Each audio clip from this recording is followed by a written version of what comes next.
Hello. Thank you for joining me. I'm Vicki Manitou Okas. So today we're going to talk about soil, okay, in our container gardening channel. And we've already talked about the goal. We've talked about the space, and we've talked about the containers. So now we talk about the soil because that's the next important thing for a successful tiny garden. But soil is not dirt. It contains dirt, or it can contain dirt, but it isn't dirt. Good soil is a composite of minerals, water, air, organic matter, and microorganisms. Not all not all soils are created equal. Yeah, and a good soil is alive. Almost every soil is ideal for growing something, but no soil will grow everything. So it's important to match the soil to what it is that you want to grow to the best of your ability. Okay. Now, most people getting started for one or two tiny little gardens are going to buy a potting mix of some sort. And I would recommend that that's where you start is to buy a potting mix and buy the best potting mix that you can afford. Now, for me, yeah, I'm cheap. I buy the cheapest thing that I can find. But I am practiced at improving the soil or fixing it so that it actually becomes a really, really good soil over time for the plants that I'm growing. Now, I will tell you that um, Miracle Grow is not a bad base, okay, but it is like feeding most soils, potting mixes that have fertilizer in them, okay, are like feeding your plants candy.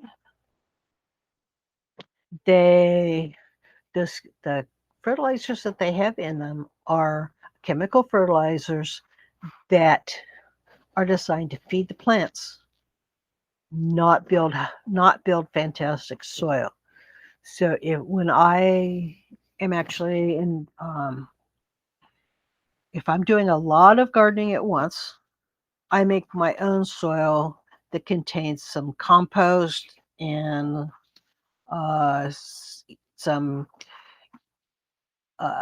partially decomposed organic matter like peat moss or coco coir. So it's a mix of the compost component and the base mix component. Okay, so when you are looking at a soil and you're looking to upgrade and create a really good soil, you're looking at the elements one at a time. Okay. The first is the mineral component. Okay, and that is carried in the clay and the grit or the sand of the soil. Okay. In the garden, you want a moderate mix of tiny particulate matter and sandy or gritty matter. And usually you check that with a jar test, and you can learn how to do a jar test at your local extension office. Okay.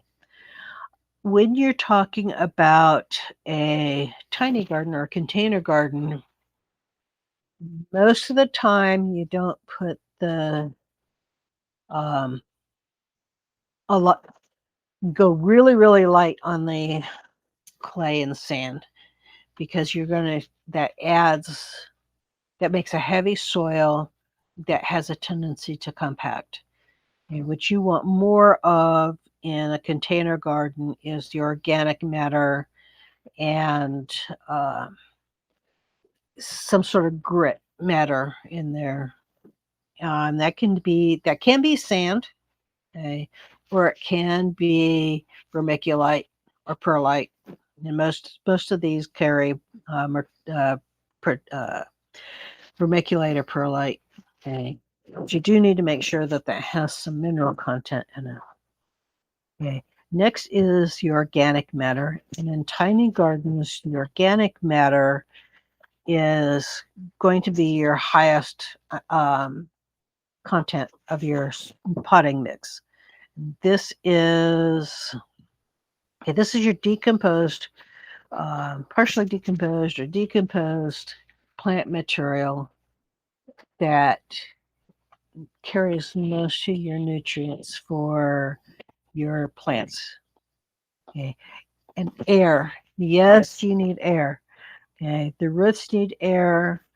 The um, the roots need a balance of air and water to thrive. Okay, and that good loose soil allows the air to percolate through the soil, and that air and water combined helps the nutrients circulate through that plant so that you've got healthy plants. Water. Water is absolutely critical. Water is life. Okay, your soil should be able to hold ample amounts of water for a time without being soggy. Okay, so then that mix of the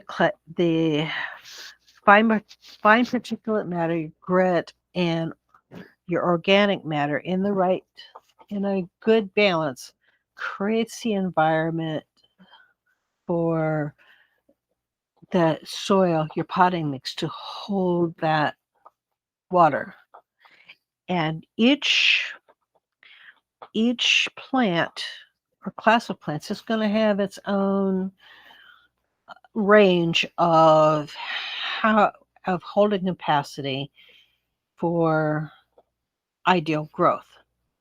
And and that you check that by checking the environment that the plants or evolved in. So like a desert plant does not want a whole lot of water in the soil. Okay? Whereas a plant that comes from a moist tropical environment wants a little bit more. So, and then you got your microorganisms. Okay? All good soil is alive. And I don't care where the soil is from, good soil is alive. And that doesn't matter whether it's outside or whether it's inside in a tiny garden. Work towards, when you're creating a great soil, work towards a living soil. So when I'm working with the soil, I feed the soil. I don't feed the plants, I feed the soil. And that soil will support and feed the plants. So I work with organic matter, I work with compost, to create a living soil that supports the plants in a healthy growth. Okay. The last element to pay attention to is the pH, okay, or the acidity of the soil. And each plant has a pH range that it thrives in. Most of the plants that you deal with prefer a pH that is close to neutral, and that's what most of your potting mixes are going to be is a neutral potting mix. So it will be a neutral potting mix is neutral is 7, is a pH of 7. And if you're going for an acidic soil, you lower that pH. If you're going for alkaline soil, you raise it. So the lower the number on the pH, the more acidic the soil is, with 7 being neutral. Okay. Now you can get tests almost anywhere to test the soil if you're making it yourself, or you need to adjust a neutral potting mix to alkaline or acidic. So if you need to adjust, get a test kit and work your soil to acidic or base, depending upon what you need. Okay. Or you can work with your extension service and they can test the soil for you if you need to. But it's just as easy for me to go buy a test kit and test my own soil. Okay. Now, now what you need to just match your soil to the plants that you want to grow. And most garden plants are just basic neutral pH with um, with an average potting mix. So the potting mixes that you buy will get you started. But if you've got something that came from an arid environment or something that came from a moist environment, then you want to adjust your potting mix a little bit.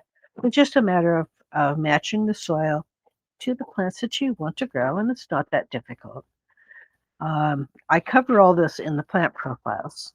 So um, so that you can have all that information in the plants that I profiled for whether you need to adjust your soil or not. And most of them you don't. Okay. So what you do once you get started? Well, get started. Don't don't stress about the details of soil to get started. Get yourself a decent potting mix and start.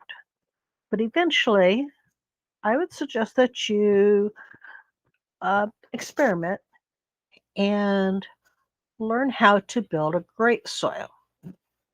And there's three basic ways of doing that. Okay. You can use a compost, you can mulch, or you can do a vermicompost. Yeah, in the garden, in a land-based garden, most people use either a compost or a mulch. Okay.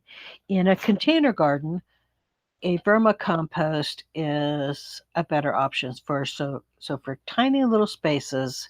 I would recommend working with vermicompost or composting with worms to build a really, really great soil for tiny spaces. And I've done all of them. I've done compost. I have done mulch, and I've done vermicompost. And for, like I said, for container gardens and for container gardens and tiny spaces, the vermicompost is the most space efficient. And it's not that difficult. In fact, it's quite easy. Okay, so I do have an article on my at Buy Me a Coffee that covers the vermicomposting system that works beautifully inside. And that's at Buy Me a Coffee, BUYMEACOFFEE.com /Manitou Okas, MANITU OKAH /posts, POSTS. Some of the other places that you can look at to get more information on these systems are Permaculture Apprentice, all one word, .com. Okay, permaculturevisions.com, that's all one word, or permies.com. So let's get started. Okay, you've got all of your elements. Next time we talk about the plants. Now, come play in the dirt with me. And thanks for coming.